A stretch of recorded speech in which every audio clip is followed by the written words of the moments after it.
Subscribe कीजिए हमारे channel को और दबाइए इस बेल आइकन को हमारा आने वाला वीडियो सबसे पहले देखने के लिए। हेलो। हाँ बोली। सुनो ना, सुबह के न्यूज देख लू का भाई? कानू फैन डेटवा बढ़ गल। अच्छा साचो का? अब कानू 3 मई बंद रहे पूरा भारत। अरे बाप रे, सच में? अरे सुनो ना, अपने के बियाह के दिन पहले मार्च में उतरा है ना, तो अप्रैल में अब बुझाता नवंबरों में ना हो। अरे हमरे माई के तो अपने टेंशन धैले बा कि दहेजो दिया गइल बा, पता ना बियाहवा होइबो करी कि ना। ता सुनो ना, एगो काम कइले भाग चल का। ना जी, अभी कहाँ गाड़ी बस चलता, कुछ दिन और सब्र करी। शादी ना होता सपना तावे मन, अप्रैल मई पूरा भारत बाबन। अच्छा जी, खुली नु। शादी ना होता सपना तावे मन, अप्रैल मई पूरा भारत बाबन। भागे चलो शादी कोही कोले हो जाओ चलो के।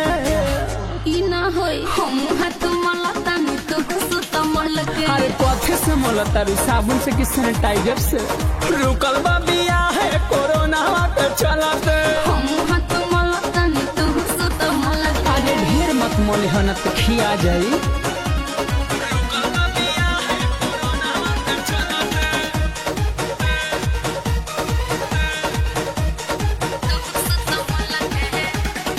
कोयलो से नहीं होता वे कंट्रोल हो, घर ही बैठ के छिलो राजा तू हो। आई लुका के बोला मिले खराती में।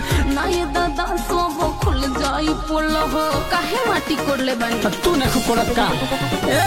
कोयलो से नहीं होता वे कंट्रोल हो, घर ही बैठ के छिलो राजा ओला हो। आई लुका के बोला मिले खराती में। ना ये दादा सब खुल जाई पोल हो। काट नहीं पावा तनी एक पलक के। जी खेला हम हाथ मलता नी तू सुता मल के। अब हमरा सब के लेना रहे या तक के चू छोड़ दे। सुता मल के रुकल बा बियाह है कोरोना के चलते। हम हाथ मलता नी तू सुता मल के। जाए कोरोना तहरा बहिन के। हम हाथ मलता नी तू सुता मल के।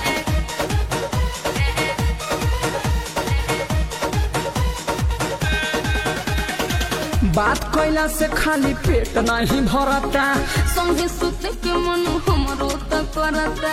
कोनो उपाय के पढ़ायावतानी। अइहो न ससुर से मन बड़ डरता, प्लीज ऐसन कबो न करे। अब मत डहकावा।